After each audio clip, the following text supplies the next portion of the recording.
Mic test 1 2.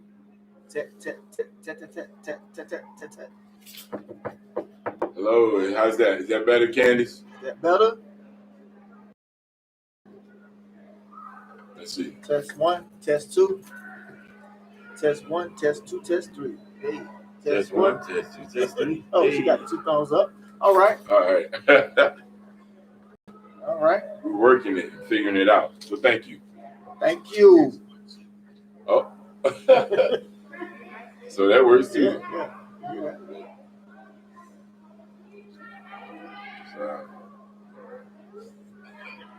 Silent for that. All right. We rolling? We are rolling.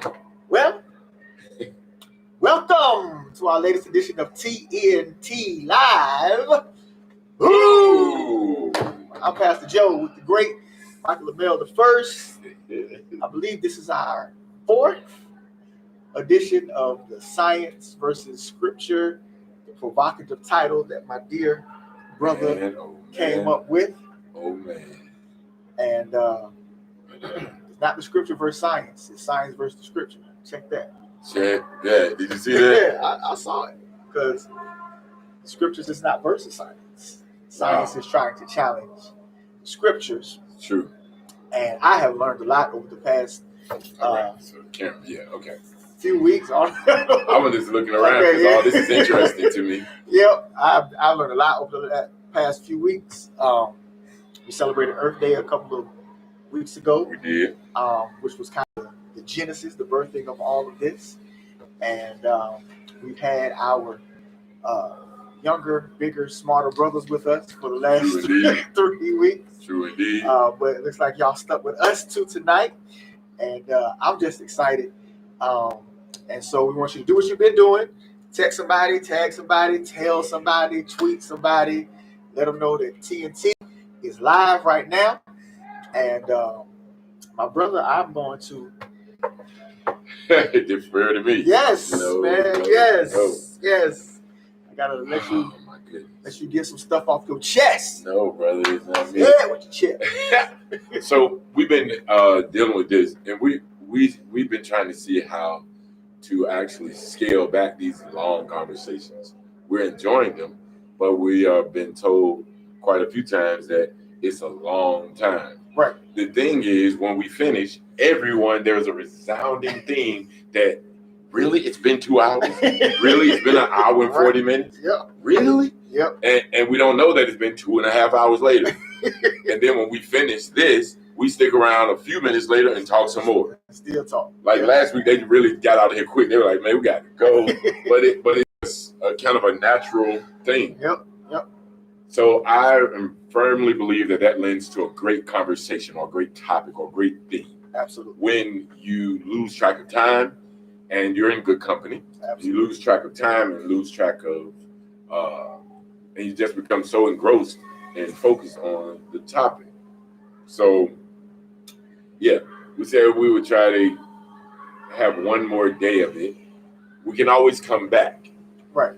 But there's so much information that we always try to cover, and our brothers lent to the conversation a great deal. I mean, they were impeccable on their information and insight. Yep. I mean, just impeccable. And we had a visitor, Emil, who we hope that you come back and visit tonight. Yep. Amazing contributions. Absolutely. Because we welcome all sides and all perspectives. We are absolutely seeking the truth. Absolutely, unequivocally, we're seeking the truth. And I believe to get to that and to appreciate it, we have to have something that is opposite or different, just an opposing view. Doesn't matter if we agree with it or not, just opposing view. We can appreciate the lights on when we have spent some time in the dark. That's right. Yep. Got to have some friction in order to move forward. Yep. In order to be smooth and appreciate the smooth road, you spend all that money on fixing the roads. Right. And then you can appreciate it after it's been bumpy for a while. Some potholes. Yep. And I would totally agree. And then we learn to have a better appreciation. So yeah, we were talking last week about the firmament. Well, we started attempting to talk about the firmament, and being in a terraform place where we live. And that was challenged a few ways. And then it led to some other discussion. I've been telling people, I told Karen, look, I said, I started this a few weeks ago with 6 pages of notes. We never really left the second page of my notes, ever. So it's like, but it's still been great conversation. Absolutely. And I'm just amazed by that. When we were talking about the firmament, it led us to talk about gravity. It led us to talk about the possibility of there no gravity, the possibilities of gravity, gravity being intelligent or gravity being selective, and talked about Newton's theories about certain things, Einstein's theories of certain things, the difference between a theory and a theorem, I believe. We talked about that. Absolutely. And Joe Pastor today was showing me some videos of a young man who has I've seen this young man. I'm not familiar with these 10 challenges, so I'll say that, but I'm uber interested. His video is 5 minutes and 23 seconds long, and I would like to show it to you all. I will be viewing it for the first time with you, and then because we want to introduce other views, like I said, he did a video. It looked 7 months ago. I guess this is part 3. Yep, he did a video. Well, he's done a few. And this is part 2. Right. Oh, he's done a few. He did one with 10 challenges. So part 1 is the 10 challenges, maybe. Oh no, this is the 10 challenges. Yep, he's got a 10 challenge. He's That's got 12 minutes. He's got a part 1, and a part 2, and a 3. And then I think COVID happened or something. Right. And so a lot of people couldn't really respond, but he's like a professional, and he's kind of funny. So he's a real professional. I think he's a real professional. All right. I think he's a real scientist. Well, we're gonna view some of this. This is our first time trying to view a video while we're doing this, and we're gonna attempt to do it. I think that we should look at the challenges. Okay. And not just jump into number 3. You know what I mean? Okay. And see what kind of sense that makes for us. Here comes one of the smart brothers. Oh, he's a smart guy. And we can see how this works. So I'm going to start the video. Here you go, brother. And he bought goodies. Yes, sir. Appreciate that. So I'm gonna eat something while we're watching this. So we're gonna look at this. This guy has 10 challenges to people who believe in the flat earth. Okay. We're trying to introduce opposing viewpoints, obviously. Okay. So we welcome that. Okay. And for those of you that don't know, this guy is a physicist. This is my bigger little brother. Little brother. Right. And he's the smartest guy on the panel. So easy work. Easy work. You know what they're doing right. No, you know what they're doing right. You know what they're doing. You know the things. So this guy. So we're gonna listen and try to make sense of this. And I overheard some conversation that he can be abrasive. So I haven't viewed this video. We're gonna look at it together. In advance if his language is abrasive or offensive. We're just trying to get to some learning. Yep. And it seems that there's a bit of dissonance. And Karen told me to explain cognitive dissonance. Would you like to just give a layman's term? Cognitive dissonance. Anybody? So cognitive. Your cognitive is your brain. Your thinking. Cognitive. And dissonance is anything opposite of harmony. Harmonious is working together. Hey, we work together. And then we have dissonance. Sounds like dysentery. It's similar. So, yes, dissonance is not smooth. It's the opposite. It's rough. It's going against, butting heads. Cognitive, mental. So if I'm presenting something that is different than what you feel like you know to be true, then you become offended by that. So much so that it causes an argument or call names or pointing fingers, and that's cognitive dissonance. It seems to come up when there's a discussion about the nature of the earth or where we live. It comes up often. And about the vaccine. And about the vaccine. And it's on both sides. People who are for it and people who are against it. They have cognitive dissonance. And we are just advocates of not having that. Right. The Bible, this book right here, in all the different forms, says, come let us reason together. Well, yep. It's in there. And so we want to reason together and be reasonable. The crazy part about the scripture is that that's a God statement to us. And you're talking about the Almighty saying, I can't even bring myself to a place where I'm willing to reason with you. He'll do that with us. We should be able to do that with one another. That part. That's simple. Yep. That's simple. And that's good news, ain't it? That's good to know. That's good to know. All right, so let's look at this. I'm going to learn how to do this right now. Thank you, Jesse Featherston, for the FaceTime call, helping me out. And let's see if we can do it. Tell me if you all can hear. Hey everyone, so it's been almost exactly 1 year since I published my innocuous little flat earth debunk as part of my astronomy series.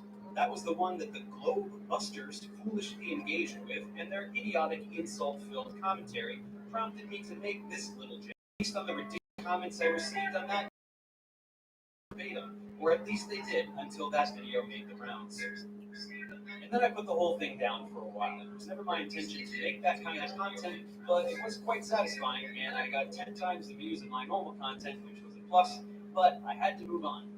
Lest I be tempted to rebrand myself from a channel with academic intentions to one devoted purely to debunking con men. However, it's been a year. I've made so many tutorials since then, so why not jump back in the muck for a second? This time I'd like to offer some challenges to you remaining few that are desperately clinging to this dying fad to derive some semblance of self-worth. Let's call them 10 challenges for flat earthers. These are an indicator of your complete lack of intellectual integrity. Let's get started and you'll see it. Here's the flat earth map that you all seem to agree upon. Anyone with half a brain can immediately tell that this does not correlate with reality, but for those with an even smaller fraction, let's do a few things to prove it. For example, make a scale. You know, a scale? It's that thing on maps that tells you how far away things are from each other. Look at this map. There's a scale. You can pick two cities and determine the approximate distance between them. Then you can drive your car from one to another and verify that it is the correct distance. Now back to your little map. Where's the scale here? Why do you never include one? Is it because it's impossible? Yes, that is exactly why. And if you disagree, here's your challenge. Pick some distance on this map, a centimeter, an inch, whatever. Tell me the distance it corresponds to in reality. Then pick some cities and use your scale to estimate the distances between them.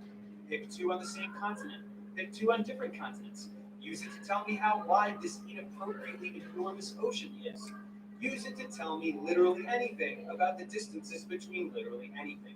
When you can't do it and your numbers do not correlate with reality in the slightest, recall that this map does it just fine, and then admit that your map is stupid. Your complete inability to make any kind of remotely legitimate map single-handedly proves the Earth isn't flat. Oh, look at you with your cap and your gown.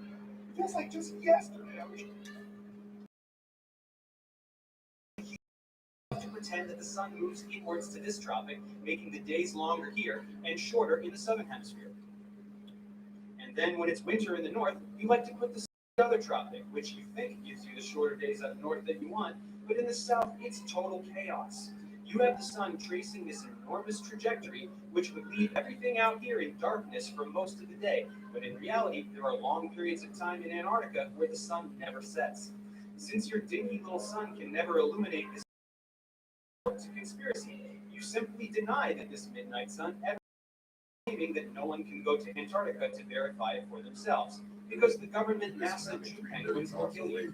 Well, apart from all the commercial cruises, civilians can even apply for jobs there, so you totally could go see it for yourself. You don't really have to go all the way to Antarctica. Just go to the tip of South America, like this town, where people live.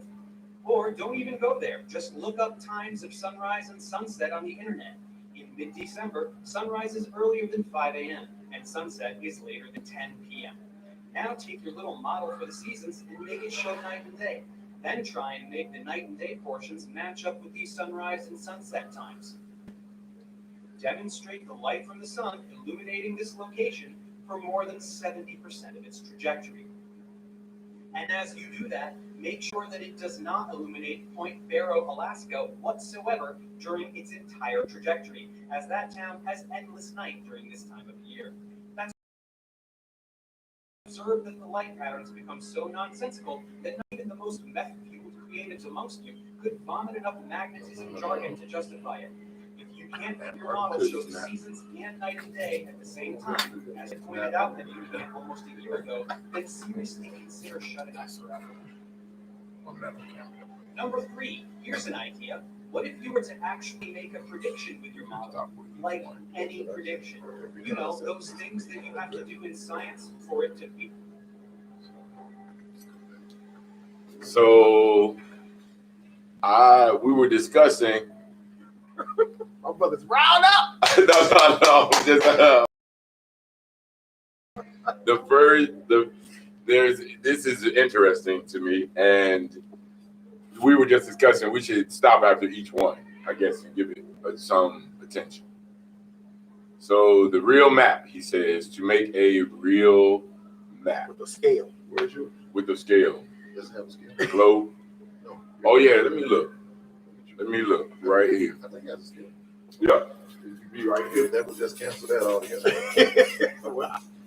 The challenge becomes, how do we know that the globe scale is legit? Right. Because Well, the globe scale is not, but that's said on some globes that certain things are not the size that they appear to be. right, exactly. And I know factually that even all of the maps that we have, like in school, in elementary school, Right. they're totally off. Correct. Greenland is too big. Way too big. US America's is too way small. Too small. Yeah. Yeah, this at the bottom. and miles. Yeah. So English. Yeah. Just looking for a scale on this globe. Corresponding to nautical miles. It's nautical miles. So that's one, Professor. Here's That- a flat map. So this map, The real get the light on actual it. standard. There you go. Yep. I'm sorry. The new standard map of the world, according to whom on this projection of modern college. And it's from 1892. You weren't born, I wasn't born. Scientifically and practically correct, J.S. Christopher, Blackheath, England. And it was patented in 1892. There's a patent on this 1892. actual map. 1892. NASA was created in 1956. And There's it a- explains the solstice. There's a The scale. December solstice and the June solstice. What- Explained. The thing you were questioning, right here. They're explained on this map along with the scale. So, I mean, I don't know what else. But there's a map and a scale, so let's go to The scale on it. So that's Go to the- that's the first thing That's- alleviated. Number one, your first one. All right. And I would say, what's his name? Abu Ibrahim.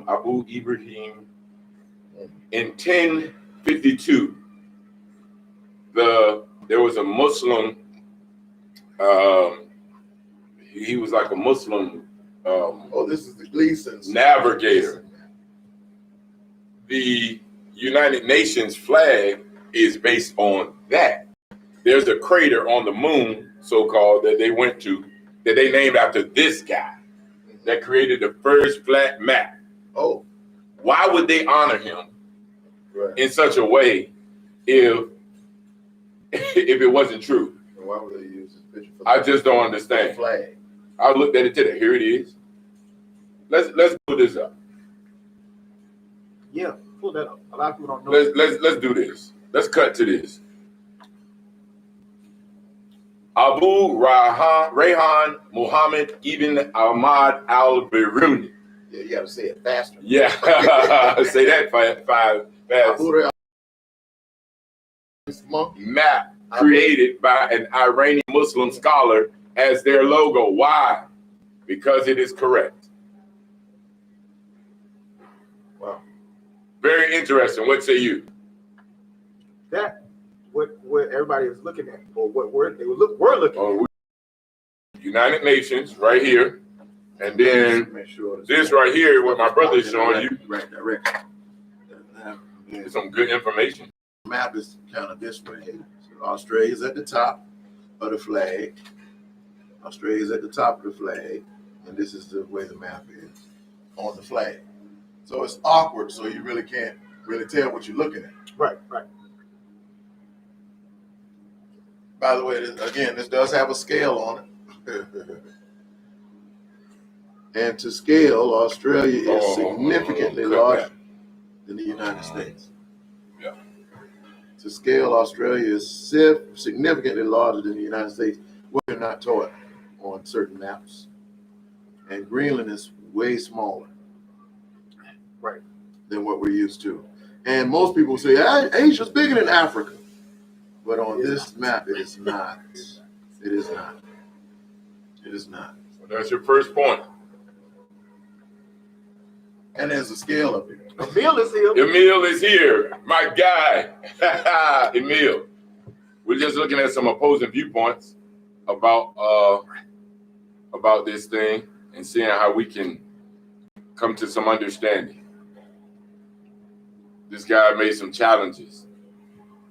We just You want to deal with number 2? went through the first one. That was the first one. Here's the second one. Antarctica.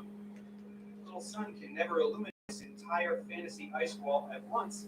This completely obliterates your model, which is why you resort to conspiracy. You simply deny that this midnight sun ever occurs, while claiming that no one can go to Antarctica to verify it for themselves, because the government NASA Jew penguins will kill you. Well, apart from all the commercial cruises, civilians can even apply for jobs there, so you totally could go see it for yourself. Go all the way to Antarctica. Just go to the tip of South America, like this town, where people live. Or don't even go there. Just look up times of sunrise and sunset on the internet.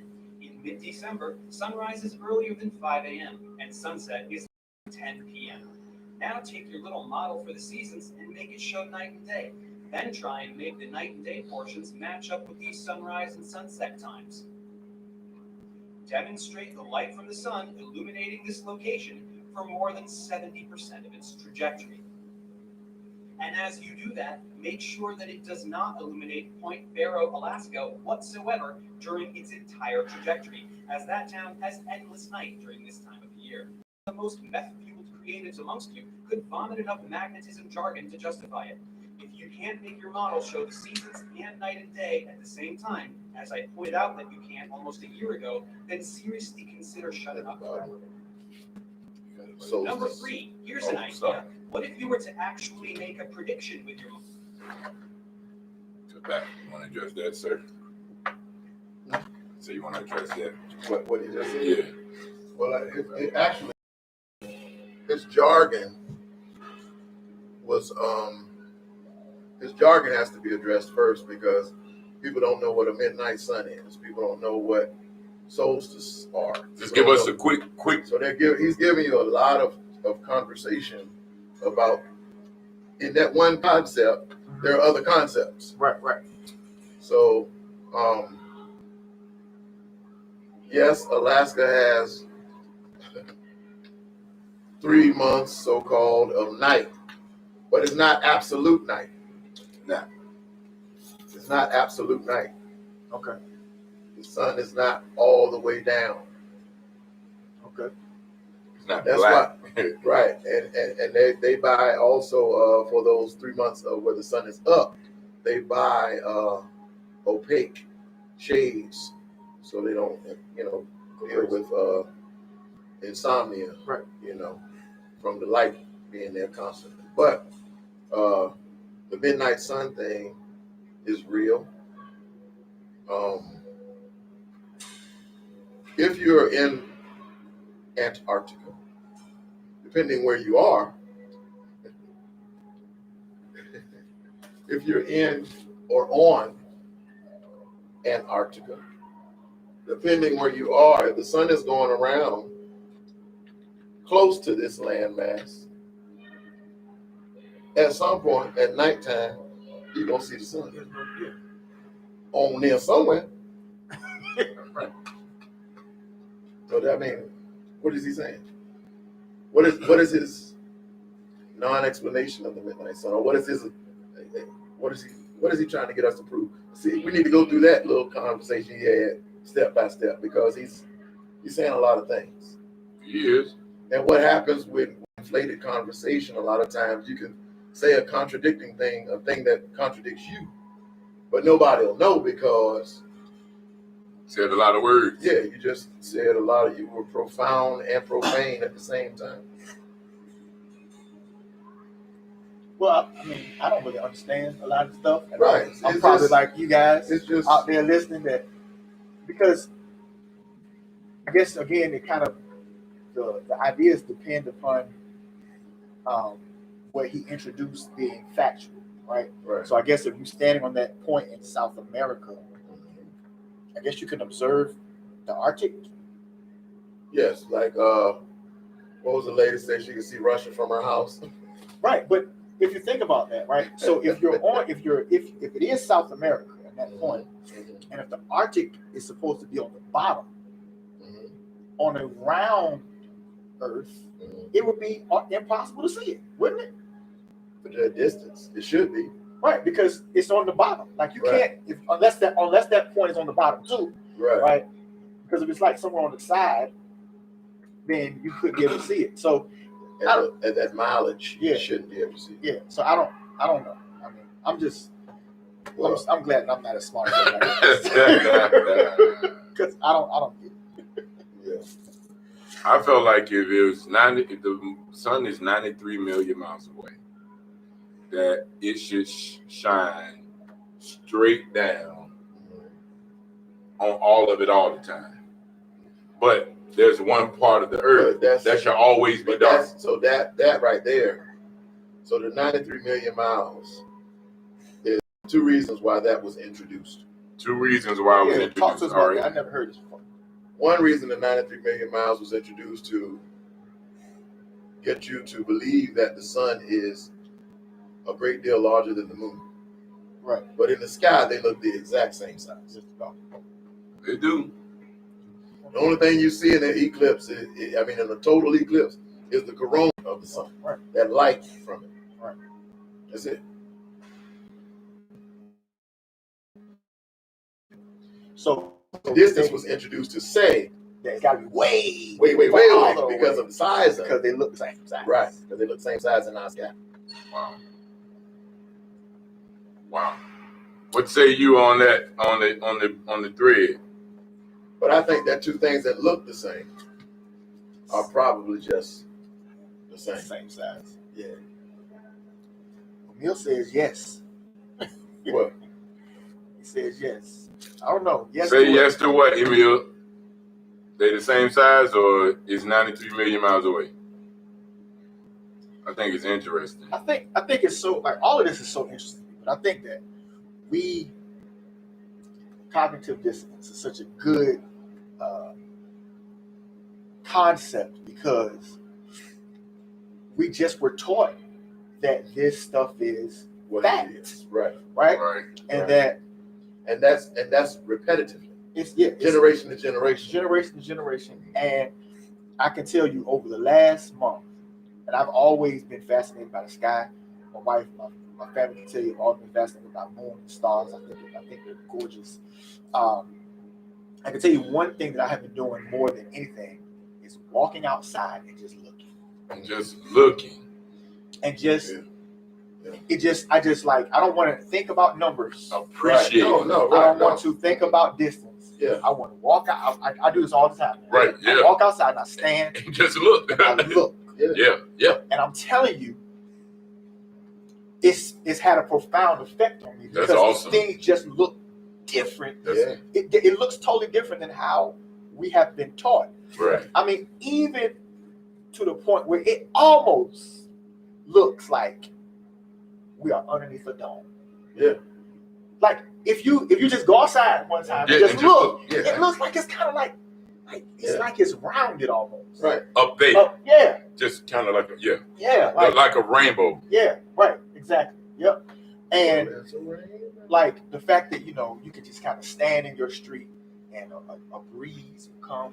My. But you don't feel like we're the chaos, early, chaos of all that knowledge. Yeah, and then when I go to my scriptures, I know Emil, you're gonna love this. The Bible was written by those 27 white men or whatever. When I go to my scriptures, it's interesting because nobody in the Bible is white. Right. Listen to this. Psalm 104. I'm gonna read all 5 verses. Bless the Lord, O my soul, O Lord my God. Thou art very great. Thou art clothed with honor and majesty, who covereth thyself with light as a garment, who stretches out the heavens like a curtain, who layeth the beams of his chambers in the waters, who maketh the clouds his chariot, who walketh upon the winds of the wings, who maketh his angel spirits his ministers of flaming fire, who laid the foundations of the earth, that it should not be removed forever. Thou coverest it with the deep as a garment. The waters stood above the mountains. Ain't that beautiful? Yeah, it is. I mean, even if you don't I was told that poetic, it was poetic, but it's beautiful. Hebrew language, Okay, and not true. But it's the same thing I see when I look at the sunset or the sky at sunset or the sky at sunrise. It's always a new piece of art. Yep. Always.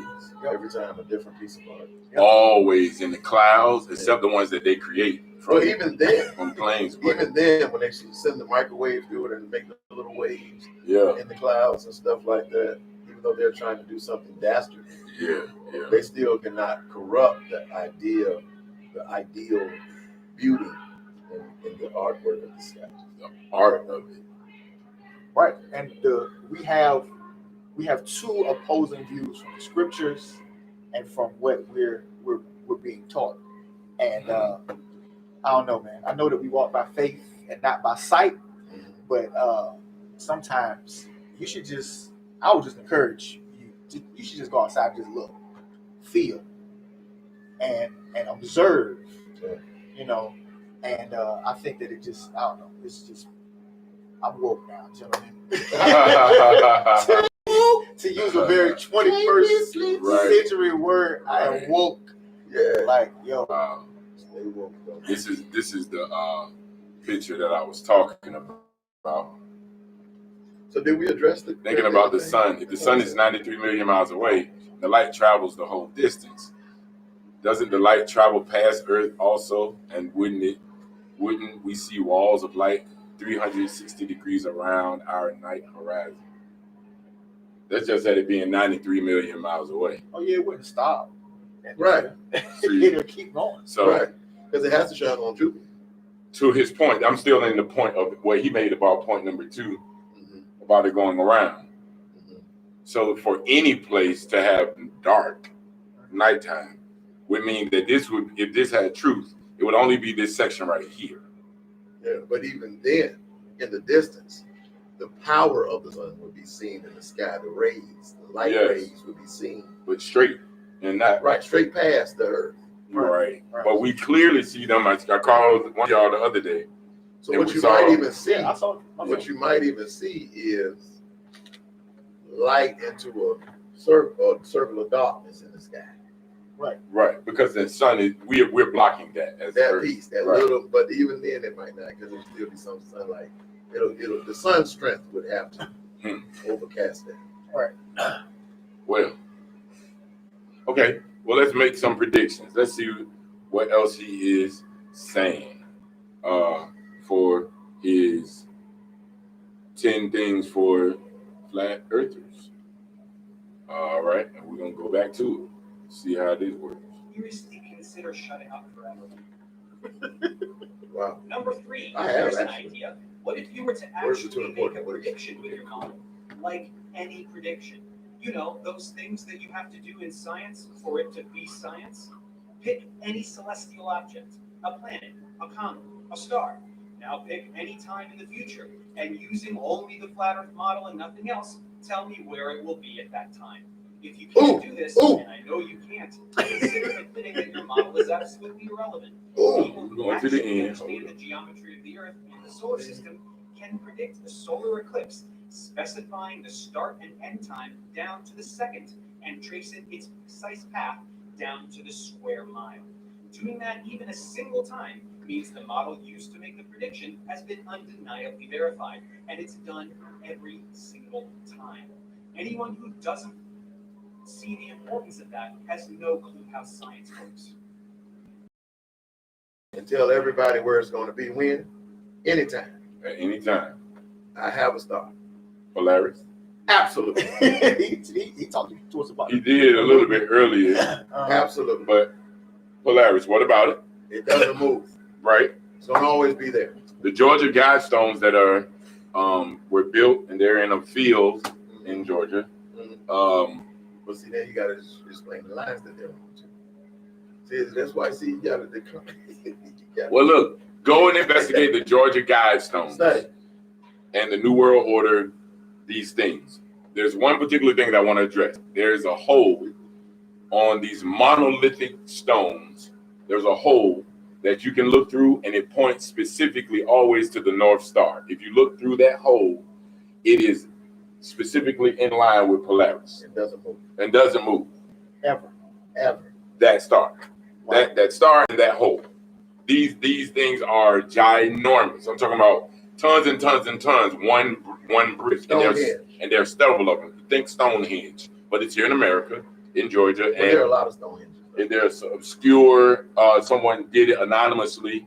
There are like commandments in different languages of instructions for what should happen. I think that's the Stonehenge that is for Earth. Yeah, it's very interesting. Like saying that the population should never go over this amount of people. So we need to depopulate and things like that. Very interesting. Yeah. But the Georgia Guidestones. Is it Georgia like? It's in Georgia. Atlanta, Georgia. Oh, okay, wow. Yeah. The Georgia Guidestones. Well, we have a couple of comments that you guys, because I'm not smart as you guys, should address from Cooley. Cooley's been a fantastic contributor as well. He says the distance to the sun is proven by sending a satellite to the sun, and we knew how long it would take. I think I could disprove that one. Because the sun is supposed to be this large ball of hydrogen gas that is so many millions of degrees. It would what's that word? Incinerate anything that got that close, right? Right. So I don't know if that happened. Right. But number two, he says the light of the sun reflecting off other planets proves sunlight is traveling past Earth.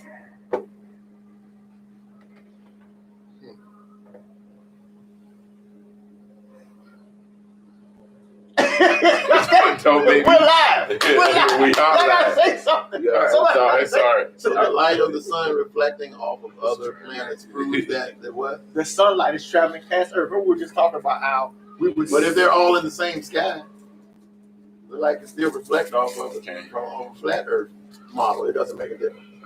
That didn't make a difference to me. They're all in the same sky.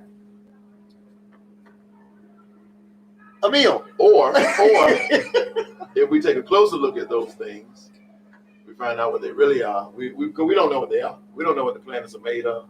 You talk about an ice ball surrounded by gas at a storm, eternal storm, and nobody's ever been there. All of these are theories. Nobody's ever been there. Like look through a telescope yourself and send us the pictures what you see. I charge you to look through one that's not connected to a computer. Oh boy. That's hard. They have them where you have to program them to be able to look at it. Right. There are some that you don't have to program. I seen one when I was a kid. What did it look like? Look wonderful. What did it look like? The picture in your book. Similar. Yeah, but was it like? It was like Saturn or Jupiter. Yeah. It came. I was like 5 or 6, or maybe I was like 8. And there weren't no computers back then. Right. So I know what it was. But it looked really interesting. I remember, but I can't. So it was a perfect circle, and it was like your It had a boat. ring around it. Where was this telescope? Whose telescope was it? Because I want to know the expense it cost. I would buy a new one. Okay, Mine so was stolen. so like, if I'm not mistaken, right? I was in I wasn't 5 or 6. I was probably in 3rd or 4th grade, right? So I was 10, and Jupiter or Saturn was supposed to be visible from our night sky, and we were in Norfolk, and our teacher was like, "We're going to position the telescope." It was around dusk. You come out to look through it, and you can see it. Right. And I saw it. This happens. Yes. This happens. Venus, Yeah. Mars, all of them are, Yeah. of course, And so throughout sky. it looked. I mean, obviously it wasn't the same, but it looked like it was like a. So why did it didn't look the same? That's my question. Why is it not the same as what we're presented as truth? Right. What was different? Yeah, I just remember seeing it was colorful, and it had a ring around it. I was like, oh, wow, that's crazy. Colorful. Yeah. So now I would tell you as an adult, Do that again. yeah, to do it again. I've looked through it with my students. You know what? Hold on. Trying to recall now. Right. It's coming back. Not the planetarium. It's coming back.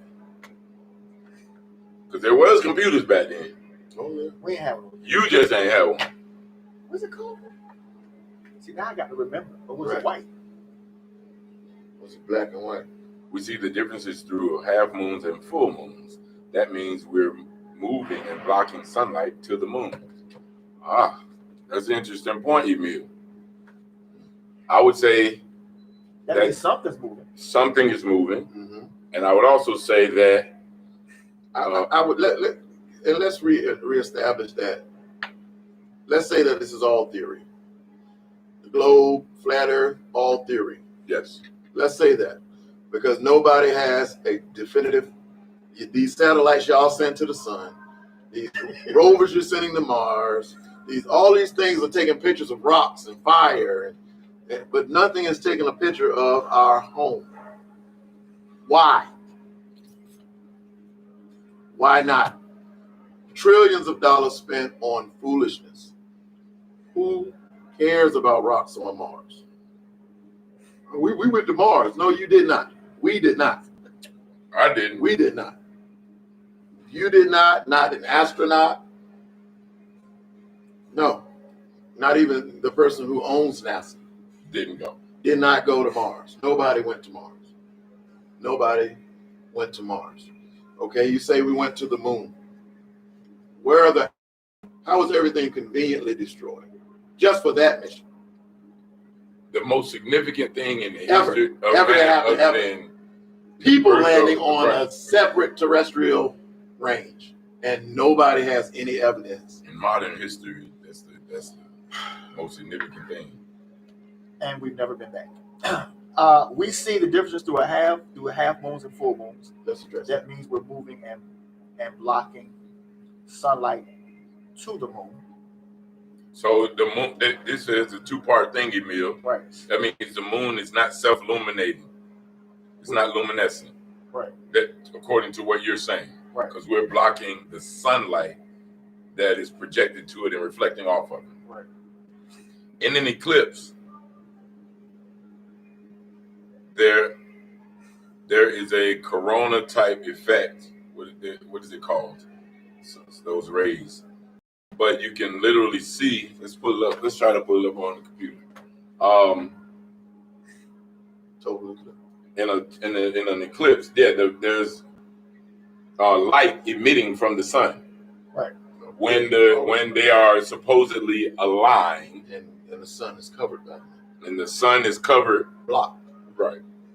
I don't know what to say. When the moon is blocked Oh, when it's by the eclipsed. Earth, when in a lunar eclipse, A lunar eclipse. Oh, see, that's a different eclipse. in a lunar That was eclipse, it, totally. in a lunar eclipse. Oh, in a lunar eclipse, Yeah. is when the sun is blocking the moon. No, the Earth is blocking. The Earth is blocking the moon. So-called. The so-called moon. What you say? The Earth right. is so-called The blocked. Earth is so-called blocking the moon. Right. We will get it right. Right. Okay. So, and in There that is case, light. Then you have a blood moon. Yeah, I seen one other day. Right. You have different types of moons. and so he was saying that's because of the distance. So yeah, But the half moon, even in the reflection, even if it's a reflection of the sun, just the position of the We sun. getting it right, Emil. He said, "Wow, gentlemen, we making a mess of it, but we were trying to get it right." I didn't know. I mean, y'all gotta forgive me, man. I'm not erudite with all of this stuff. You know what I mean? So when he's speaking of that was 25 minutes ago. Oh, we only getting it now. No, I mean we're rolling. It's live. Yeah. Just give us a second. Right. For us, a second, a moment. In a lunar eclipse, the Earth is between the sun and the moon, and the Earth is blocking the sunlight From shining on the moon and reflecting it. In that case, I was submitting to Emil that there is a ring of light still coming from the moon, which means it will be self-illuminating, or there's another source covering it. Right. Or both. That was all. And you know what I'm finding as slow as I am is that the arguments that you guys are presenting are the same arguments that come to my mind. But you have to think about the fact that they're highly dependent upon a specific model. It accepts certain truths in order for you to even ask that question, right? And so that's problem number one. What you really got to do with this, you got to start at ground zero. Right. Objectively at ground zero. Open. And so, like, the idea that the Earth is tilted away from the sun and spinning is the reason why we have seasons, presumes a whole lot of stuff, right? That really, even going that far, you got to make this happen, this happen, this happen, this happen, this happen. And that's why the Coriolis effect, which is said to be false in the science book, was invented to explain something that was inexplicable. And according to the force of gravity, which is a force that nobody can truly explain, nobody can truly prove, right? The force of the wind I can prove. Right. I can't see the wind, but the force of it can be proven. Right. It's proven all the time in tornadoes, hurricanes, and all of those great things. Right. Emil said it proves that the Earth or the sun is moving, one or the other. Okay. That was a good. I can live with that. Me too. Right. That Earth or sun is moving. Not that the Earth is moving. Correct. But Right. Something is moving. That something is moving. And I think that even if you had the most staunch evolutionist here, we would have to agree that something is moving. Something is moving. What's happening is we're disagreeing with the what that's moving. The what part, right. And again, back to the book. I mean, you're gonna love this. The Bible seems to communicate to us Emil, you hear that the Earth is not moving, that the Earth is still, Right. that the sun and moon were created so that we could understand times and seasons. Right. And Makes sense. that not only is the Earth still, but that the sun literally moved forward and backward, and at one point had to hold tight for a few seconds. Right. Now, I'm telling you, I literally, when I was looking at this, I've heard preachers preach from the text when Joshua tells the sun to stand still, and literally say, well, he was mistaken, because what he really meant was Earth stand still. But we know that couldn't have happened because everybody would have flown off. Right. Because it's like when you hit the brakes in your car. Right. Inertia. Right. That's 17,000. Inertia. Right. We would all right. And so they rationalize it by he had to have it wrong. Well, guess what? If you have it wrong and don't understand that God can stop the sun from moving. Right. And that he caused it to go backwards a couple of times. Yeah. We got that too in two other places. Again, these are not the same writers. This is a consistency throughout the scriptures that tell us that the earth is not moving. And I don't know about you, but I don't feel it. Right. That's right. It's still to me. Inertia. So inertia would disprove it because of the standing still. Emil wants to be on speaker with us. Yeah, I'm trying. I'm waiting for the number.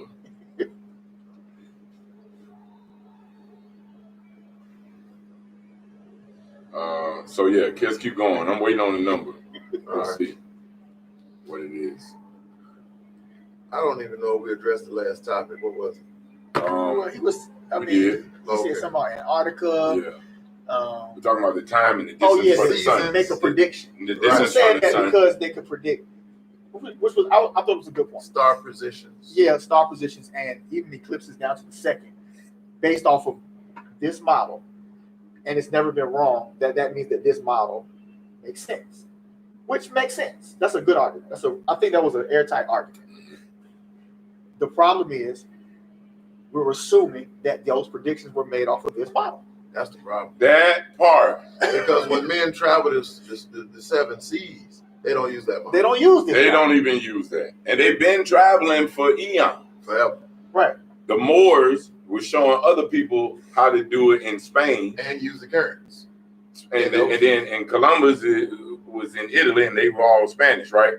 But the Moors already been doing it. Matter of fact, the Moors were showing them how to take a bath And eat with utensils. and eat with. This is the truth. And discard your fecal. And your fecal matter, like you need a toilet in here and an irrigation system. The Egyptians already been had that. Right. But you know Egypt is not in Africa. That's what they. Did y'all know Egypt was in Africa? It's not. It's not. It's not. Why? It's in southeastern Europe. Egypt is in Africa, and don't let them tell you nothing different. All right. Yeah, Mike, let's deal with that because see, this is again, you got to deal with just basic understanding. Emil, we're gonna talk about the Bible again. This is Bible study. When Joseph was sold into Africa, his brothers did not recognize him, which suggests that he had to look like the people to which he was sold around. Which means that all of them had to look like the people. Look the same. Right. And that's because if we keep saying Africa, with that idea, we had to change the name back to some ebony, Igbo, some Ethiopia, something that means black. Exactly. And the land is black. The land, Kush. The land of the dark. Nubi. Not black, the dark. The dark. Right.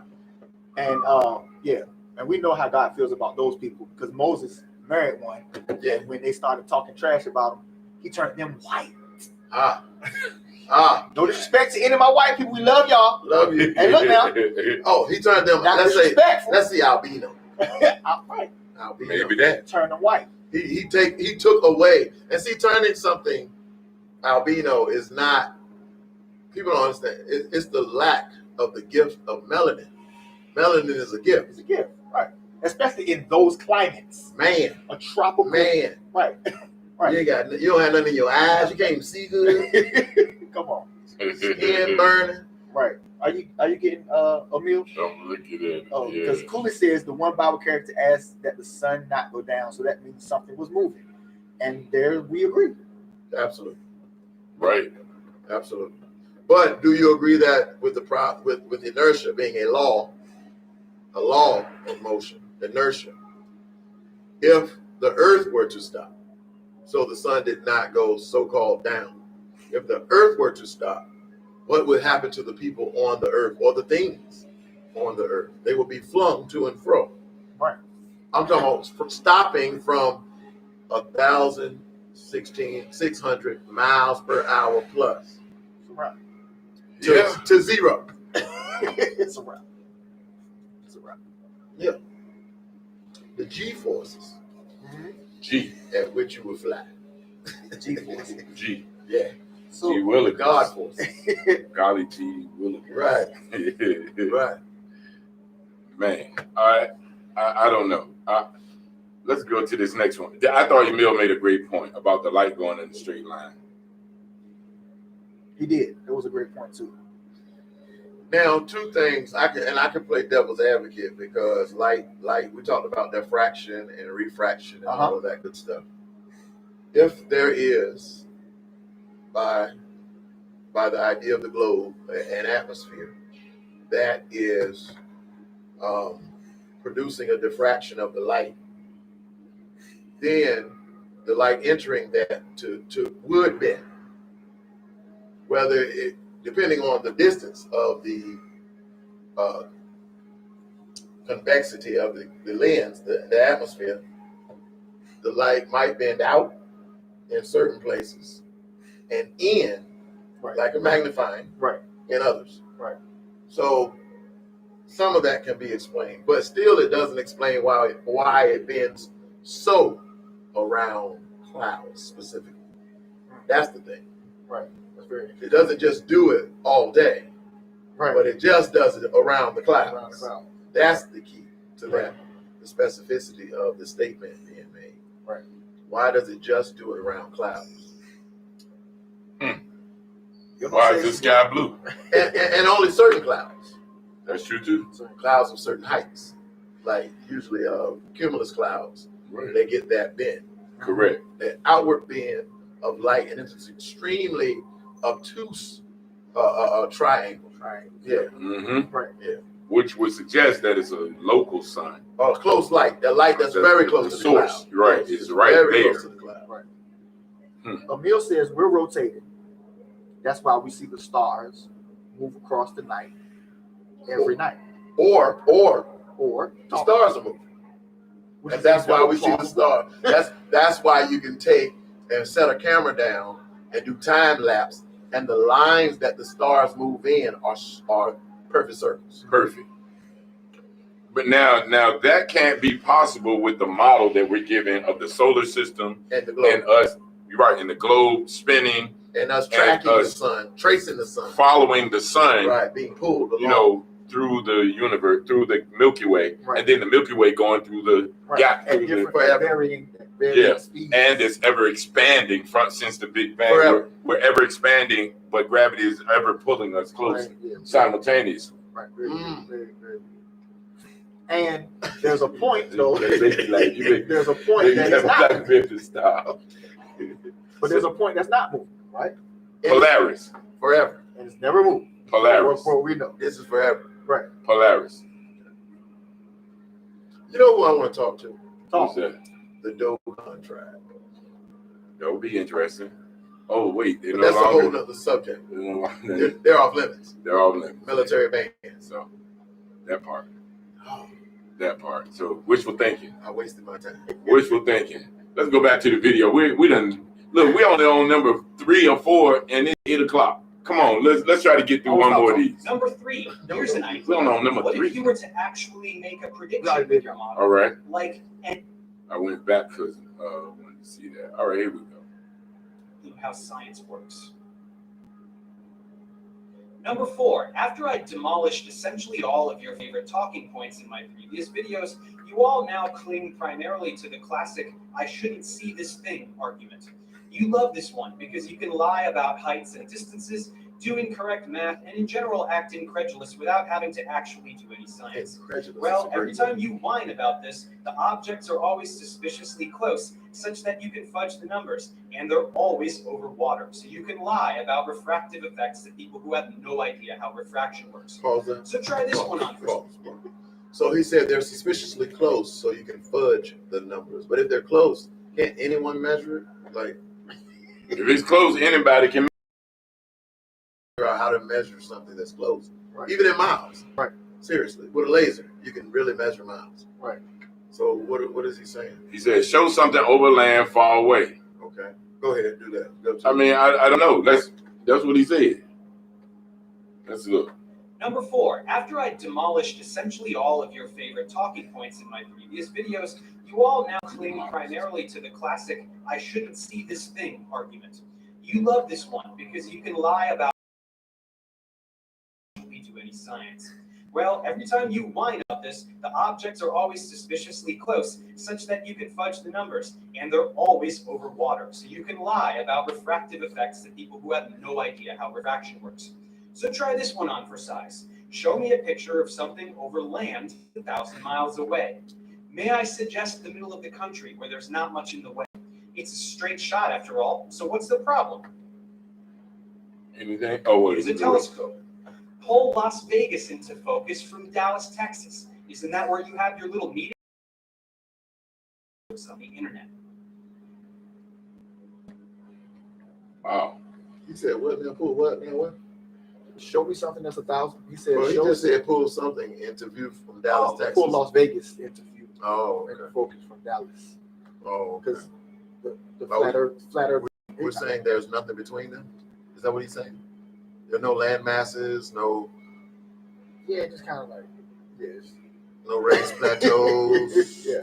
no I mountains. mean, this is the picture that he showed. He's saying that that's flat. That's what Yeah. he's saying. And That should And the be reason flat. why I see the Far Vegas off skyline stuff in the between. in between. Yeah. and water is flat. And we don't have to look 1,000 miles away. And you can't really We build can structures use- on water. Right. We can use is 8 inches per mile squared. This is not debatable. This is, I mean, we can debate it, but it's in books, Right. Books of science that are absolutely engrafted into our minds and programmed. And they support that model that Pastor Joe has. 8 inches per mile square, which gives us the circumference of the earth. It gives us the diameter, and it gives us the legend for that. Right. Which is destroyed by the spherical There's an elliptical spheroid that Neil deGrasse Tyson. Yeah, It's a pair. it's a pear shape. Yeah, but Elliptical spheroid. But it would have to be even worse than a pear, though, because it's flat on the top and the bottom, he said. And he said the lines below the equator are wider Yeah, than the equator itself. I'm confused. I've been confused. Well, do we have any pictures?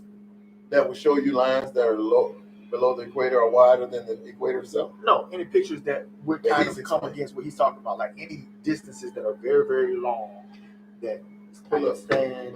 You know what I'm saying? Not pictures, but we got to start using the word photos. Photos. Yeah. Do we have any photos? Well, he used this one, and there is something that was in Statesville. You can kind of just Google because they made it be a super mirage, is what they called it. And it's across the lake, one of the Great Lakes. And I've actually seen it. And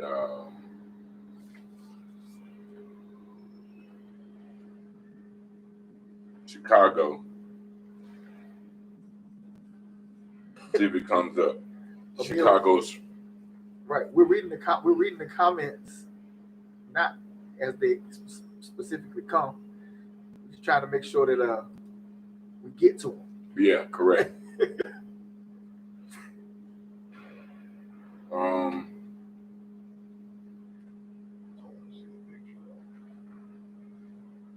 The longest distance line of sight photograph by Mark Brett Guma, Guma, 443 kilometers, taken in Spain. Pic de Finestres, I don't know what that is. July 16, 2016. 443 kilometers.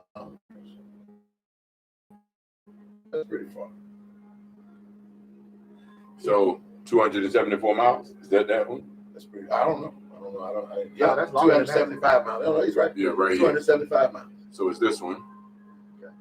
I don't have the photo here. I want to see the photo. Yeah, it's here. It was taken by a Panasonic Lumix FZ72.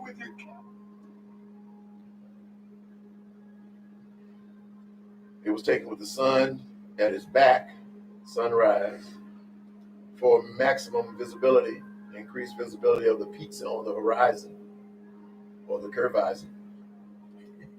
The picture was taken from Peak, so I'm guessing that's Peak, Pic de Fenestrelles, and I'm not even in the Pyrenees Mountains. I know that part. So it's not that long distance. 443 right there. 443 kilometers from the Pic de Fenestrelles in the Pyrenees Mountains. He can see the Alps. Oh wow! Right here. Right. He said, "Oh wow, That's a long distance. Longest line of sight.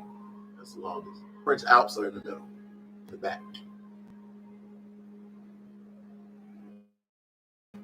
That's the longest. It is a long. When the moon is behind us. This is by Mark Brett. This is the camera that he used. That's the world record. And here is the picture.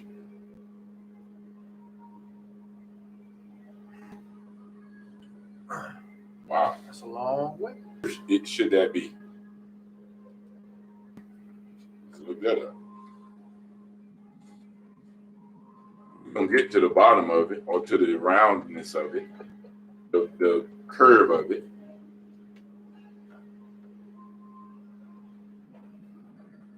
And here we are after 8 o'clock again. We only got the number 4. And it's 10 things he challenges with. Earth curve. Do they have a curvature calculator? Yeah, I don't want that part. Yep, here it is, calculated. Earthcurvature.com is what we're using. Earthcurvature.com.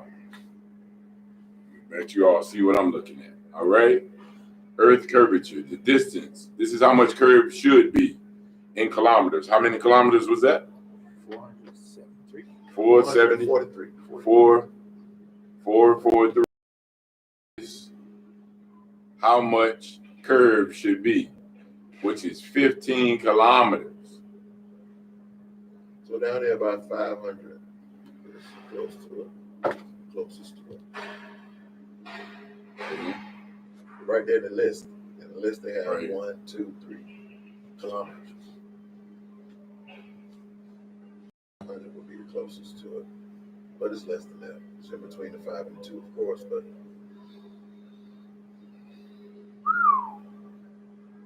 15,000 meters. Man, that's great. Emil, you can speak freely, brother. We're all in. Let me see what he says. He says, when the moon is behind us, as it's spinning around us, it's being blocked.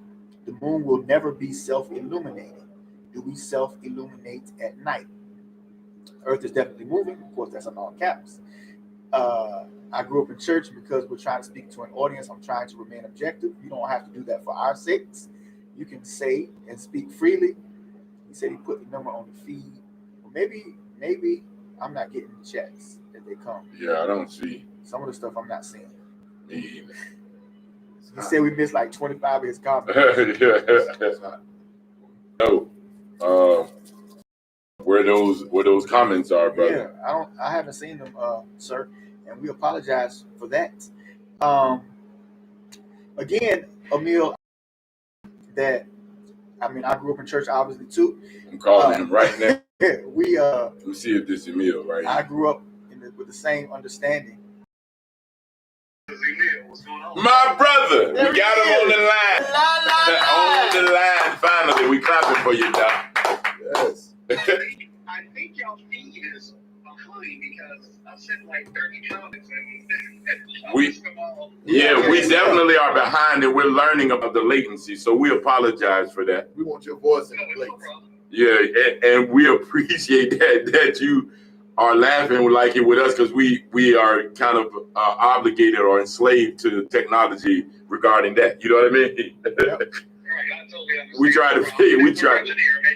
I'm a network engineer. Maybe we can figure that out. Right. Okay. So yeah, we can have that conversation too, for sure. Yeah, I appreciate all your comments. Let me start with that. And as we always, we just appreciate your comments and try to show you some love. Oh, yes. I appreciate it as well. This is one particular thing. I'm not sure. Now, is this going out live across the feed right now? It is going live, yes, sir. I'm trying to see if the people can hear you. Can they hear? Ask them. Can you all hear, Brother Emil?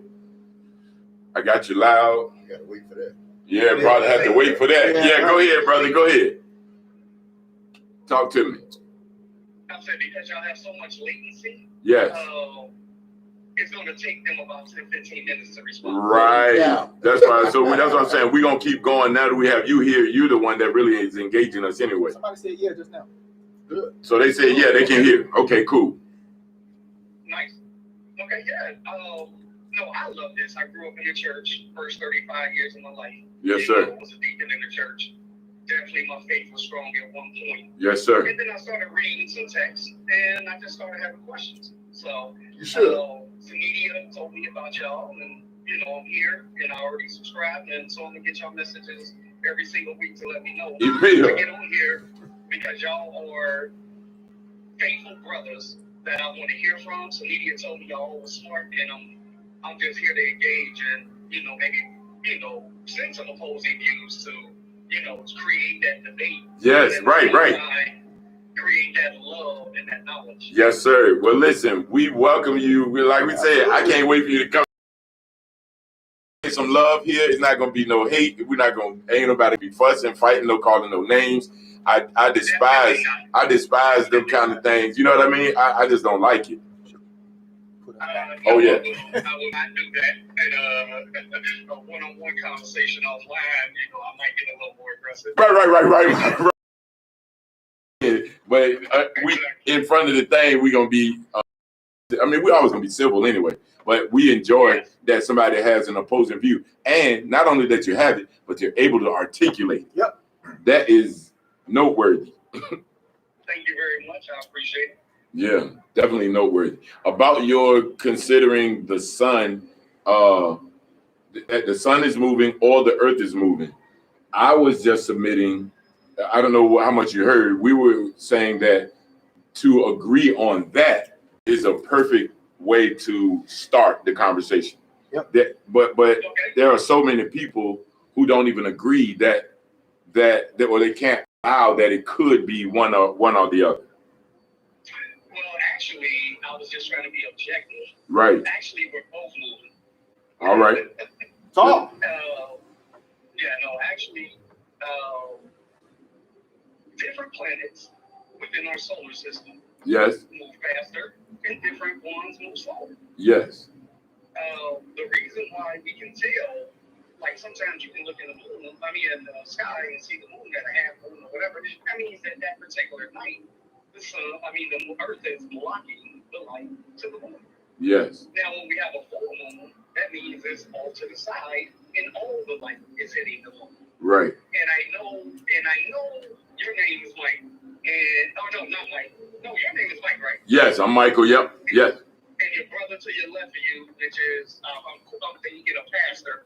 Yeah. This is the pastor. Yep. That's Pastor Joe. And that's your younger brother to the right. Moby. Yep. Howard. Okay, cool. So Moby. Yep. Mike and Mike Joe. And Joe. And Joe. Yep. Okay, cool. I just want to make sure I get it right. I'm sorry. Yes, sir. And then other nights when you don't see the moon, it's because it's not being illuminated. And it's not self-illuminating.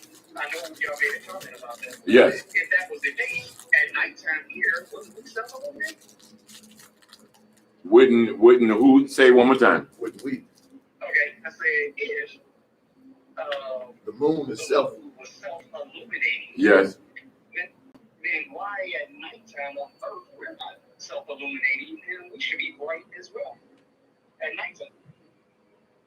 How so? Why would we?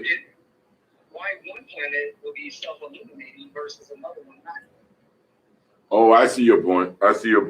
So I'm thinking that we are receiving light from three sources: the sun, the moon, and the stars.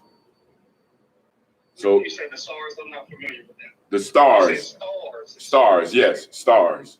Those are the three principal light sources that I'm believing are existing. I'm believing that they are all self-illuminating, and I am believing also that there are other potential bodies in the sky. Okay. Like what? Black holes? Objects dark.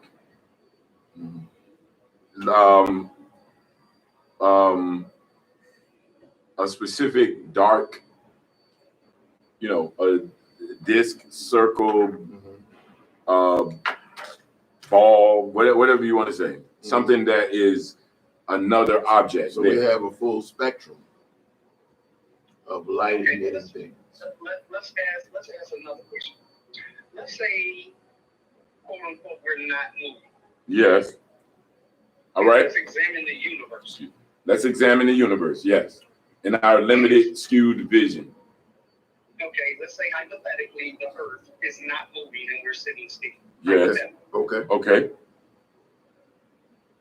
Well, why does the sun come on one side of the Earth and then goes down on the west coast? That's a Now, with that being said, great question. now when we look in the night sky, and it's a two-part thing. When we look into the night sky, we see all the stars, we see the moon. It does the same thing the sun does, rotate around us, come up in one place and go down in another place. Now, if we hold the truth that the Earth is sitting still, not moving, that means the entire universe is rotating around the Earth. Or above. Well, we're not moving. Right. It's above us, moving above us. The sky is moving and we're not. Not just above us, around us, because it comes back up the next day.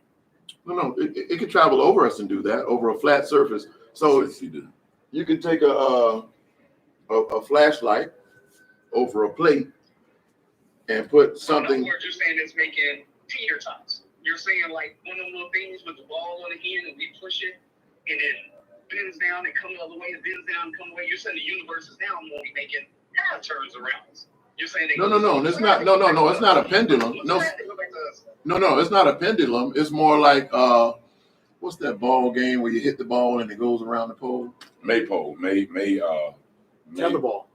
Tetherball. Yep. Yeah, it's like a tetherball. So now you're agreeing with me. So No. I'm not saying that we're the ball. I'm saying the sun is a ball, and it's tethered to something. So rotating around the tetherball. No. In tetherball, the pole is stationary On the Earth. Right. The ball goes around it. I think that what that analogy would be that the Earth would be stationary and that the sun would be moving around it. Right. That's the whole point. Which means so what you're saying is the entire universe is rotating around Earth. Okay. Yes. Yes. Yeah, but what's wrong with that? You really think the entire universe is rotating around? I mean, think about it. Think about it for a second. No, but that's fine. But that's fine. But think about it for a second, right? And I'm gonna try to do this without being a pastor. But if you think about it, right, from everything that we understand, there is nothing in our universe that is like Earth. We have not found any type of life forms inhabited anywhere. There's no terrestrial existence that is more significant, basically, than Earth, right? And that we know of, right? And that's basically anybody. So if you think about it, just from a kind of an egocentric standpoint, what makes the most sense? For everything to be rotating around us, or for us to be rotating around other things? Because the most significant entities, essentially, that exist, all exist here in terms of anything physical, right? Whatever Mars is, it is, but there isn't anything really significant about it except for the fact that it's red. It just makes sense, if you think about it, that everything would be rotating around the most significant thing, which in either one of our models, we would probably have to agree that that's the Earth, because there's no point for a sun without an earth. There's a point for earth without a sun. There's no point for a sun. It doesn't have any purpose, right? Without us. Without us, we are the reason that there should be anything else. And if that's, I think we will probably agree on that. It would make sense. We wouldn't agree on that. You don't agree that the earth is the most significant creation in the universe? No. Okay. No, definitely not. Okay, so what is, in your opinion? Well, without the sun, all plants would die. All humans would die. But see, that's we're making presuppositions again, and we got to kind of. What I'm saying is, okay, if you believe that the sun heats the earth, that's fine, right? But the reality is that the sun would have no purpose. The sun doesn't have a purpose without the earth. So if that's the case, then what does all the other suns in the sky, which are stars, what are their purposes? To bring us light? That's what you're saying? Because they don't bring us any light. They just they're for seasons, right? Signs and seasons. 6,000 miles per hour. Right. Therefore, we learn about new stars constantly because it changes because it's traveling billions and trillions of miles from away. So we end up with new maps of new stars constantly. And I guess what I'm trying to suggest is, if I mean, obviously you have the mind that's saying that the sun is the most significant, and so therefore we revolve around the sun. In our solar system. right.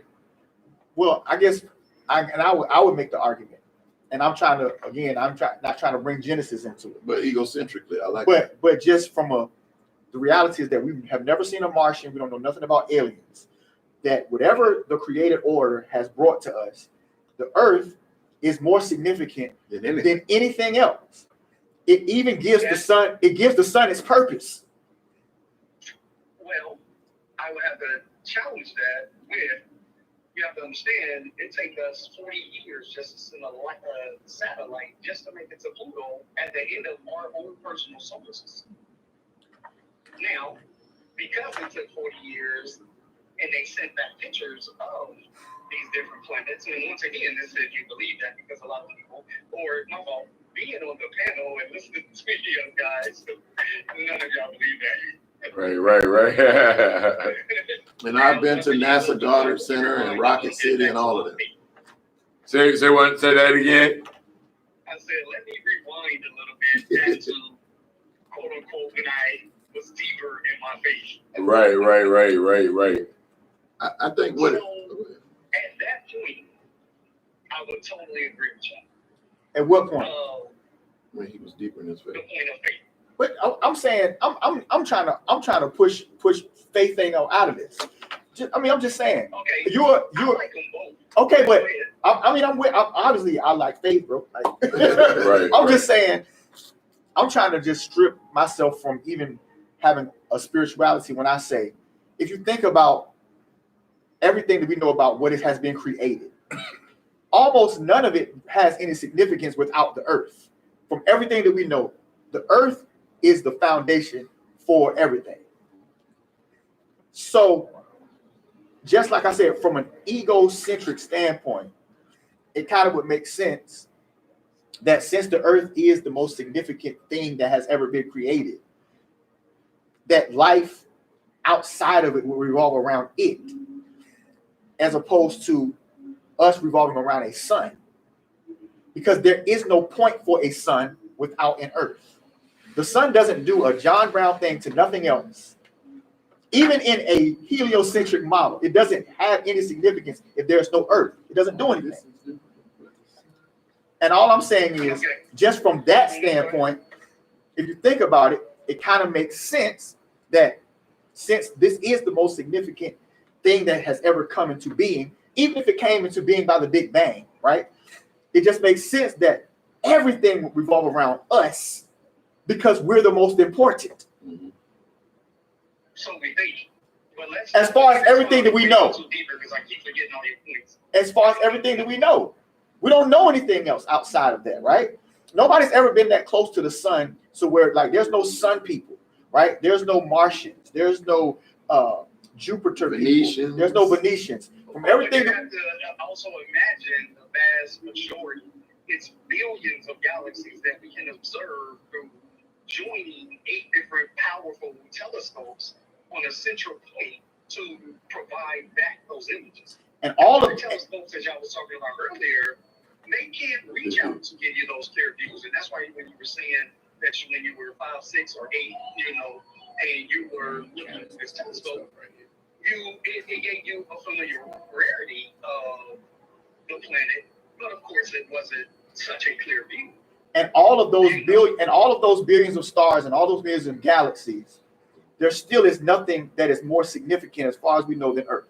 As far as we know. As far as in all the satellite studies. Well, let's go back to once again, let's bring the Bible back into it. Okay.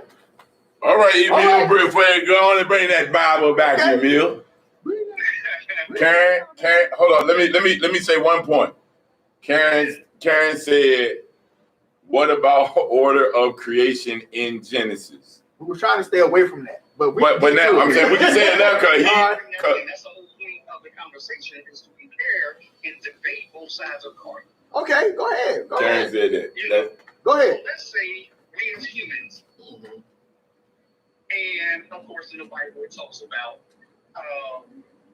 we can't fathom, and I'm just speaking in general because I don't know the exact verse. I've been in the Word like before. We got it's all we good. can't fathom what God has for us once we get there through those pearly gates.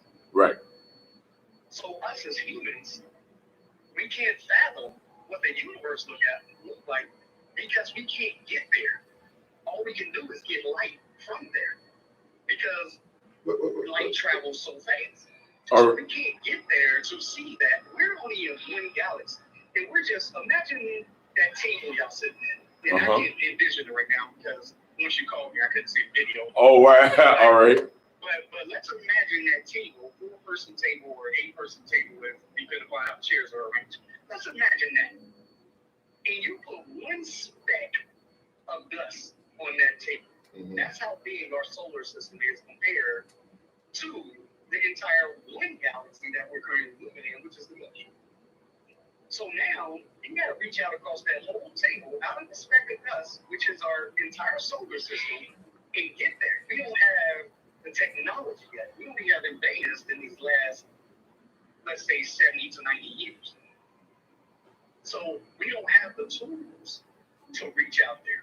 And that's why each and every day, that's why 30 years ago we had a flip phone, a garage phone, and now today we got a phone we can do any and everything, and video chat and everything else. Right. Because technology is advancing, and one day we might be there to be able to get there and go through warp speed to in a time-dimensional zone to be able to hold time on itself and get there faster.